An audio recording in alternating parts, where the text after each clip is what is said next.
จมขอบใจถึงปู่ปะเนนปันแหงเหมือนในฮอกคาเตียไปวนมิดทาโนดถึงมันผายฐานหือก่อ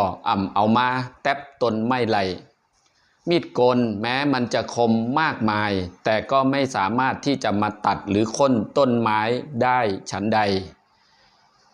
ตามัดนั้นห้องว่าตาแมดมันแก่นมันแข็งฐานหือก่อเอามาทาหนวดไหลมีดโกนหนวดถึงแม้จะคม